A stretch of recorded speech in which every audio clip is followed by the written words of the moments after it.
Hey guys, this is Matthew from Commercial Deal Junkie. I'm a commercial broker and investor based out of Southern California, buying investment property all over the country.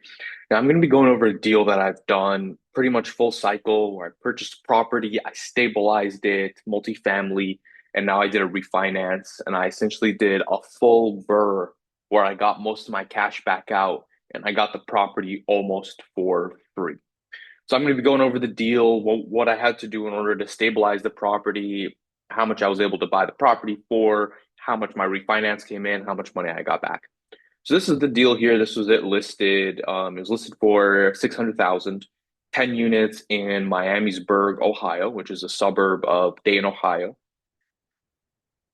Here's some photos of the property when I bought it. This is obviously they took photos of the best units, but most of the units were in pretty bad shape, really low rents. So here's the numbers. The asking price was 599,000. These are our numbers for at purchase, and this is where the numbers I ran for when I stabilized the property. And it actually worked out. This is pretty rare, but it actually worked out according to plan. So they had the property listed for 599, had been sitting for a while. Let's actually see how long it changes here. Yeah, so they had it listed for 600. It did not sell for sold for 560, as you can see here, sold for 560. But they had it listed for 600,000. Um, yeah, so they put it up for sale on 331. It was listed for a while. And then on 6/2, I put it under contract at 560. So the current condition of the property wasn't in the greatest shape. The average rents were $592 at the time of purchase. So I ended up putting 35% down on this property. So I had to bring 196,000 to close, and the property needed some work. It wasn't in a good condition as is. The roof needed to be changed, and a lot of the tenants were just below market. So I bought this property, put 196 down, needed 45,000 in repairs, and had 17,000 in closing costs.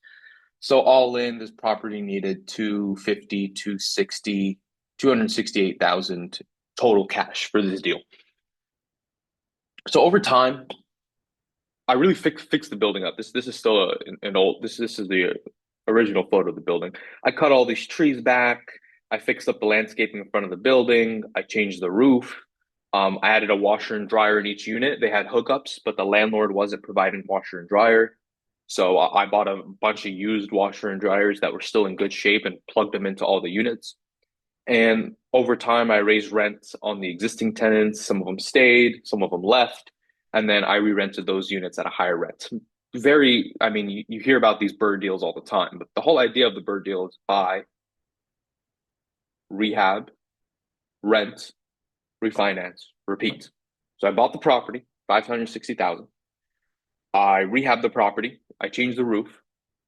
I fixed the landscaping, cut the trees back. They were really messing with the roof, how close the trees were getting. And I took the rents to market.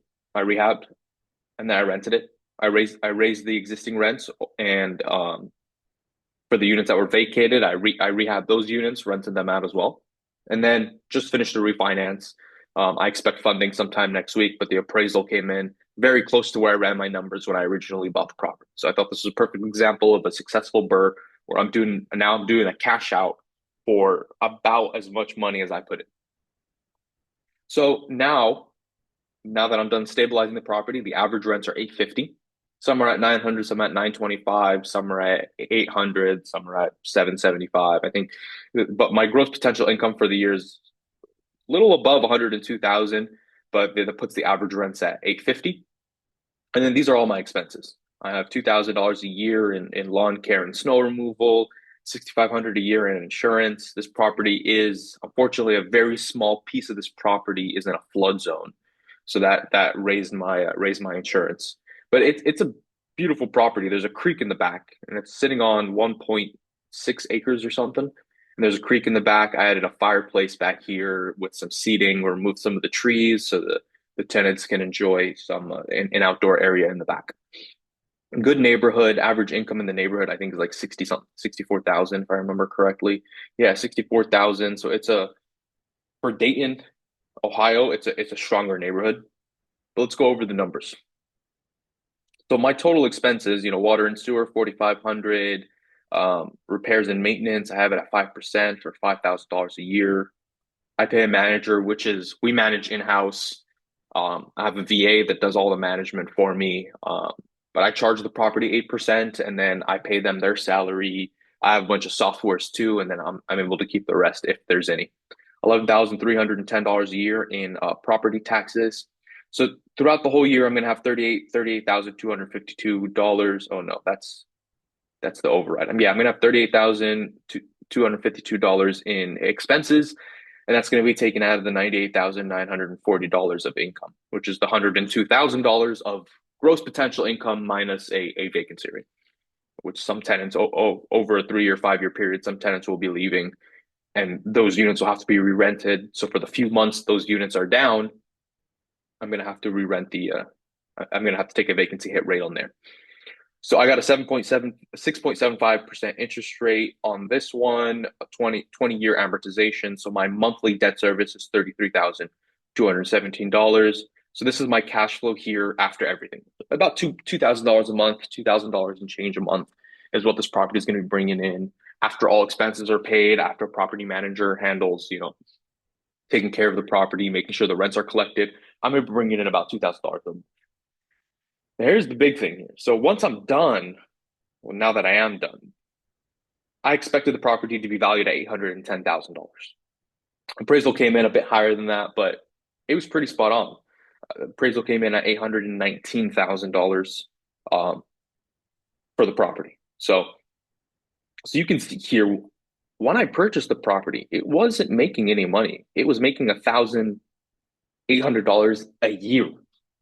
This thing was bringing in pretty much nothing, a few $100 a month when I initially bought the property, but now that I'm done stabilizing it, it's bringing in over $2,000 a month.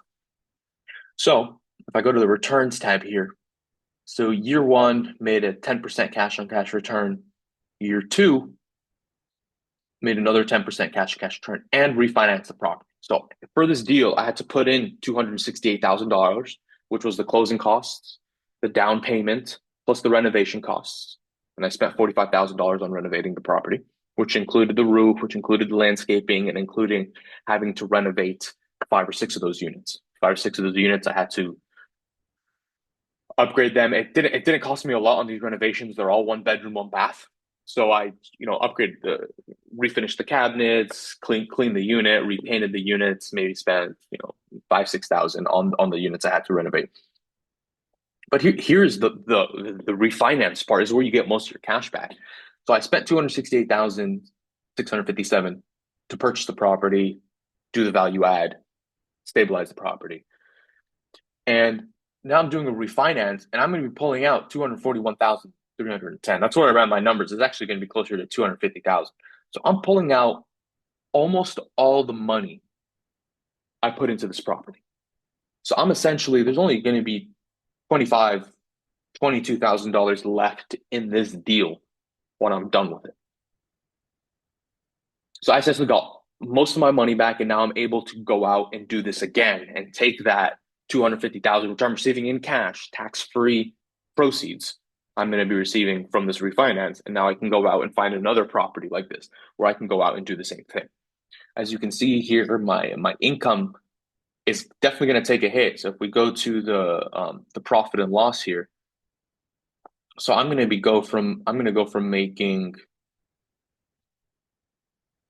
$29,000 a year down to 10. So my income is going to go from $2,000 a month, $2,200 a month, down to $500 a month. But that's the trade-off you make when you refinance property. You increase your debt service. So my monthly payment here, we can see here how much my debt service is. So right now, I pay around $2,800 a month in my mortgage, and we can see here 28,000 or 33,213 divided by 12. So I'm paying 2,767. I think there's some fees in there. So all in, I'm at $2,800 a month for my mortgage. But my new mortgage is going to be, I think it's going to be 4,200. But let's see. My new mortgage is going to be 43.58 once I'm done with this refinance, but I have a bunch of cash with me that I can go out and purchase another deal. So that's essentially a full cycle BRRRR. Purchase the property. You can see here it's owned by Case Court LL, or is it? It's owned by Case Court LLC, which the true owner is me, Matthew Masood. I don't know how CoStar does that, where they're able to see who owns the LLC, but I guess that's public data. And this is a full cycle BRRRR. Purchase property for 560, stabilize the property.